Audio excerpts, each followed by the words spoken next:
welcome to this very special edition of Voices from the Valley. I'm Shereen Bhan. Well, we've been talking about AI, and we can't talk about AI without talking about what's happening at AMD. My guest today has over 4 decades of engineering experience. He's been at AMD since 2011. Joining us now to talk to us about what's new and what's next at AMD is the CTO, Mark Papermaster. Mark, it's an absolute pleasure to have you here joining us on Voices from the Valley. 2024 was a great year as far as AMD was concerned. You doubled your data center revenues, closed the year at almost $26 billion in terms of revenue. But let's start by talking about what's new and what's next. You've had a big event in the last few weeks here in San Jose, in the Bay Area. What are you most excited about? Well, first, Shereen, it's great to see you again, and thanks for having me on with you today. It is absolutely an incredibly exciting time at AMD. So we had a big event last week where we announced our next AI data center GPU, the MI350 family. And so it's following the success we had as, frankly, a new entrant in December 2020. When you think about it, it was December 2023 that we announced our first foray to take on the market leader who's got basically dominant share of the GPU for AI computing. As you said, we had a banner year last year. So of that revenue that you stated, $5 billion of that was data center GPU from virtually zero, essentially zero the previous year. So we went from zero to about 5% share. And so it's a great start. And the event last week really showed the world that we had committed to annual updates. And we had rolled out that MI300. We had done an update called the MI325. And here we are in mid of 2025, rolling out our MI350. Not only that, we shared our future plans for our next two systems, which are coming up in 2026, and shared as well that we're on track for our 2027 system.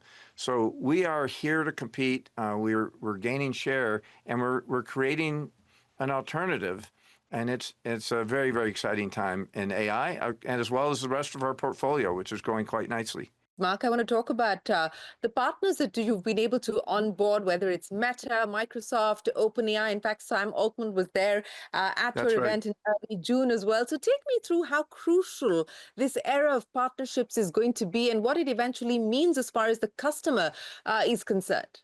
When you look at what we did as we grew that revenue from 0 to 5 billion US over the course of 2024, it was done through partnership with those hyperscalers. These customers are at the absolute cutting edge of AI. They understand the workloads. Many of them are creating their own large language models that has amassed this vast information, and it's evolved so quickly. So Shereen, by deeply partnering with them, we really understood their needs.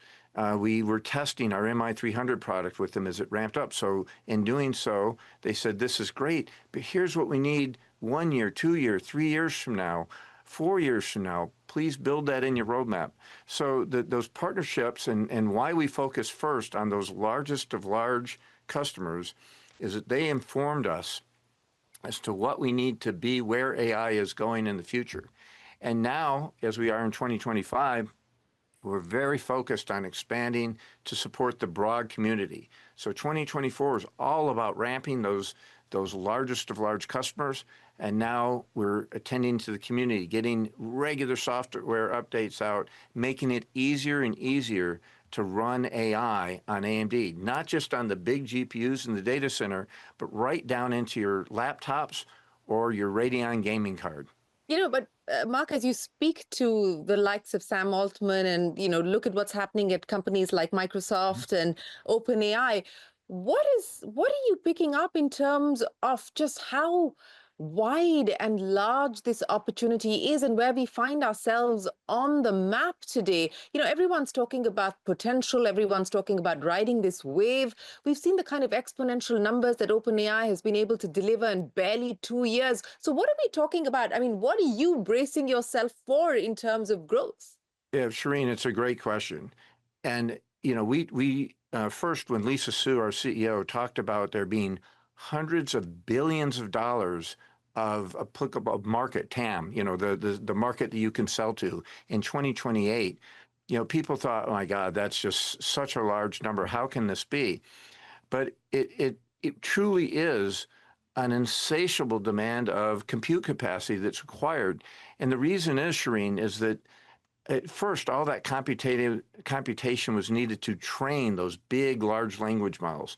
So if you're running, ChatGPT, you're running Gemini, you're running, in any of these large language models, you probably already have it starting to be an indispensable piece of your life. Like when you have a question, even a really tough question, you can go to these generative AI applications and get very, very thoughtful answers. And it's starting to really help people be productive. And so what this is shifting from is all the spend, all that opportunity for us as a chip developer being on training those largest models. It's shifting over to running those models, getting those answers to you in ever more thoughtful ways as the AI algorithms evolve.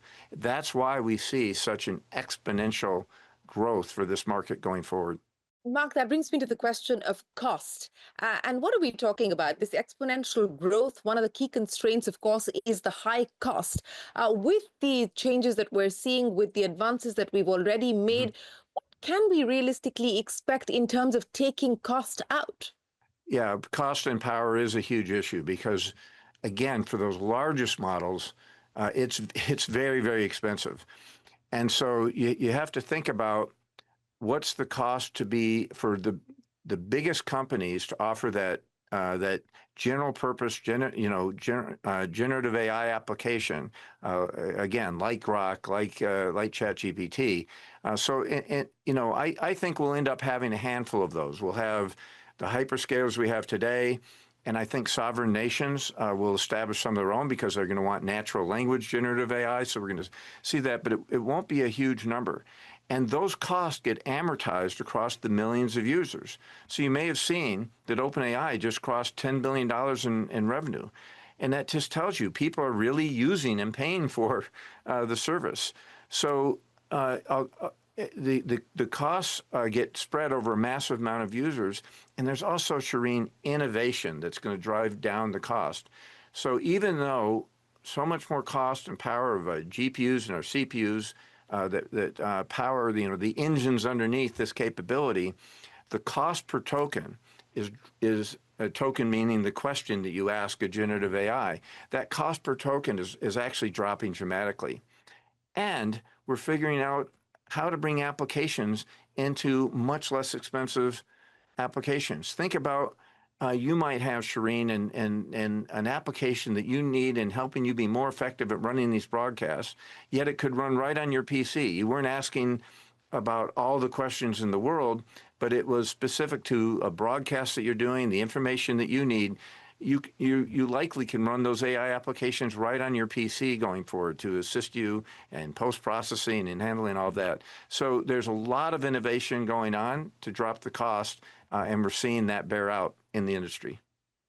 Well, yeah, that is the hope at this point in time. But speaking of collaborations, I want to understand from you how you are seeing this collaboration that AMD has with Humane. I mean, it's a $10 billion commitment being made, and I think this is an issue that many countries, including India, are grappling with at this point in time. When we talk about the need for sovereign models, how do we fund sovereign models? Take me through what the bet is here.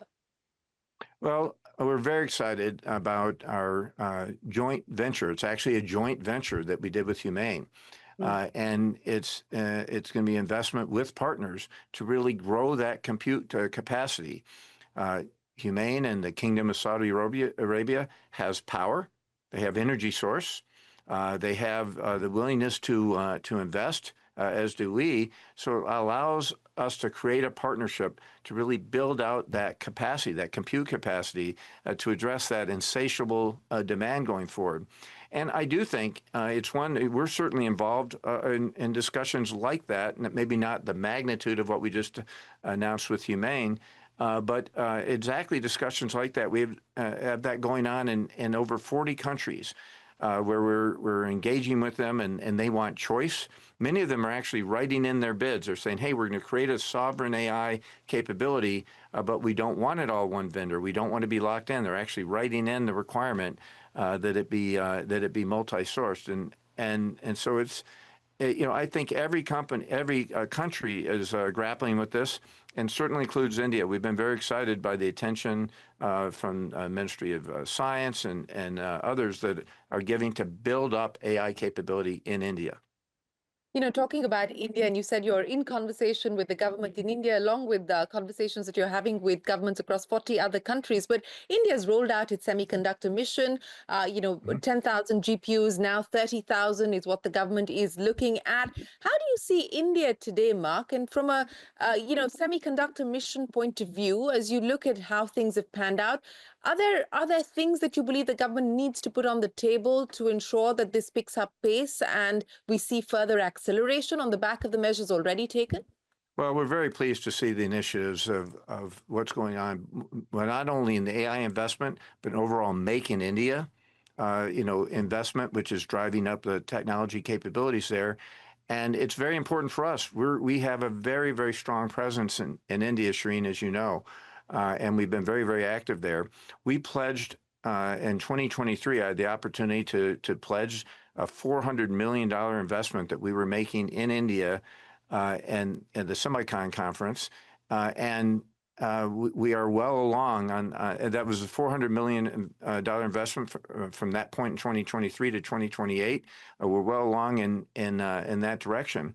Likewise, discussions on with our computing have proceeded very well. It turns out we have just some excellent engagements on supercomputing. We have two of the top supercomputers are powered by AMD compute technology. And actually, in engagements we have with multiple universities, including India Institute of Science, where we've just stood up a test cluster where students and faculty can run AI across different types of devices and push the edges of research. And then, of course, as you said, there'll be tenders that the government's putting out there as they're growing their GPU capabilities. And our ask of the Indian government in doing these tenders is please open it up. Make sure you don't get tied in and locked in with just one vendor, the dominant competitor in our field. Please open it up for AMD and others to compete. Well, you can name the dominant competitor. It's NVIDIA. So, but do you believe that the tender process is an open process, Mark? So, do you think that there is need to do things differently? It's an open process, but what we find around the world is that you really need to build in the vendor process the requirement that it be multi-vendor, because when you have someone that's so dominant, it's the default. You think, well, let's go with one. But the problem with that is all of the applications end up getting written just for one vendor, and so it becomes a lock-in. Mark, let's talk about people in India for you as well. And I was there at the Indian Institute of Science when Lisa was visiting India. You've got a very large R&D center in India with about 8,000 people. What's special about the Indian talent today that is contributing to AMD's global plans? That's incredibly special, Shereen. I've had the fortunate opportunity to be AMD's executive sponsor for our teams in India since I've been in this role over 13 years. And what's special is the teams there are incredibly hungry. They're very motivated. They want to grow. They want to grow their careers. And we've had AMD in India over 20 years. And so we have a deep bench. We have people that are deeply experienced, and so they can mentor the new hires. So people, engineers coming out of schools in India know that they can join AMD, they can be mentored, and they can grow quickly to be a high contributor in the most cutting edge technologies. So as you said, we did announce the new design center, TechnoStar, in Bangalore. We've actually we completed that at the end of last year, and so that's being filled up. We've actually doubled our population of AMD in India just over the last 3 years. So we're over 8,000.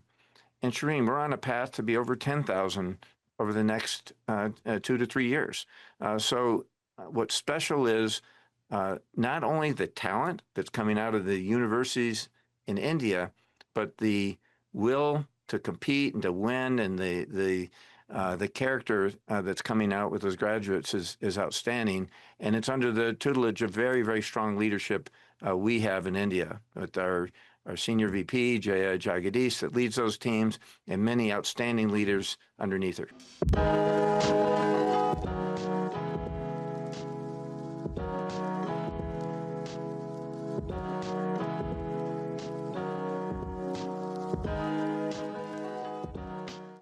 Speaking of expansion, Mark, and I want to understand from you whether we're likely to see far more consolidation, whether it's the large companies like yours doing acquisitions, more acquisitions, you've been doing a bunch of them, or even consolidation amongst large players. Do you believe that that's likely to be an outcome of the kind of competitive forces at play, as well as how the market's growing? Well, what always happens is when it takes a lot of capital and investment to get something done, it does drive, Shereen, consolidation because if you have a larger foundation that you are building from, you can invest more and you can move more quickly. So there has been, for instance, in chip design, there's certainly been a consolidation of the number of chip design companies. And there will be a consolidation of the number of AI startups out there. But it doesn't mean that it slows innovation. What happens is when you look at any new wave of technology, we can't even imagine what's coming next in terms of innovations. And there'll be new startups where someone has an even better idea. And a lot of it can be software algorithm driven, which does not need a massive capital investment. And if you think about it, that's borne itself out, sort of historically, generation of technology after generation of technology. Innovation, continues to provide opportunity for new companies to be spawned, whereas when technology gets more mature, it typically consolidates. So we're going to see both sides of the coin. So are you going shopping, Mark, anytime soon again? And what would drive the kind of M&A that you look at? We are shopping continually, but we are not looking for the big acquisition like we did with Xilinx. So that was a major consolidation. That was a multi-billion-dollar acquisition that we closed in February 2022, and it was critical to expand our portfolio to really have the largest portfolio of high-performance compute and AI, from everything from supercomputers down to the most important embedded devices that might be in aerospace and defense. So it was a very key acquisition. But now with that, now having a complete portfolio and also having acquired network technology with Pensando, we're now focused on the software and application skills. So if you look, Shereen, at the acquisitions we've done the last 7 years, it was companies like Nod.ai, it was companies like Mitsology. We just announced recently 2 acquisitions of small but very talented software companies that are bringing that type of capability and leadership into AI, leadership of AI into AMD. So that's what you should expect to see more of the same. And we're also, Shereen, investing. So it's not just acquisition, it's where you invest. And we're doing a lot of investment to grow the AI market for our products. So, Mark, given everything that we've just spoken of, what is the supercomputer of the future likely to look like, likely to be, in your assessment? And more importantly, what are you most excited about in terms of the next sort of triggers that we could see along the way with the AI adoption picking up scale? Shereen, I'm excited about 2 paths that I see driven by AI computation. One, in supercomputers, what you're seeing is the traditional supercomputing that has been driven for high performance computing. So the biggest universities in India, the biggest national labs, the #1 supercomputer in the world, which is the El Capitan system in Lawrence Livermore Labs in the United States. It's running on actually an AMD CPU and an AMD GPU. And these type of high performance computing systems, they're actually converging with AI and science, and the research into the latest in weather model predictions and molecular simulations to develop new drugs to battle disease. So these type of science investigations and where we've been going with AI and generative AI, they're on a convergence path. And I find that very, very exciting, Shereen, because it's going to speed the time to discovery of breakthrough science. It could speed drug discovery that can improve the length of our lifetimes. It could speed the path to fusion that could provide much more efficient energy to the world. So it's very, very exciting on that trend of supercomputing, HPC, high performance, and AI coming together to speed innovation. And then the other trend that I'm just super excited about is I'll call it AI everywhere. Devices are becoming smart devices. So the laptop that you have, the embedded device is around you are all becoming smarter. They're going to be able to, make life more productive for you at every phase of your work and your home life going forward. And those applications, those point applications, they're going to be much lower power. They're going to have to be very, very efficient in how they compute and process. And so we have both directions, bigger and bigger supercomputers that can speed the time to innovation and discovery, as well as much more efficient devices that can really go everywhere to just help us in our daily tasks or help manufacturing floors and machinery be even more effective and productive. We hope to see you in India this year, and I hope we're going to be able to do this in person when you're there. But thank you so much for joining us and taking us through what's new and next for AMD as far as AI is concerned. And we really look forward to seeing you in India.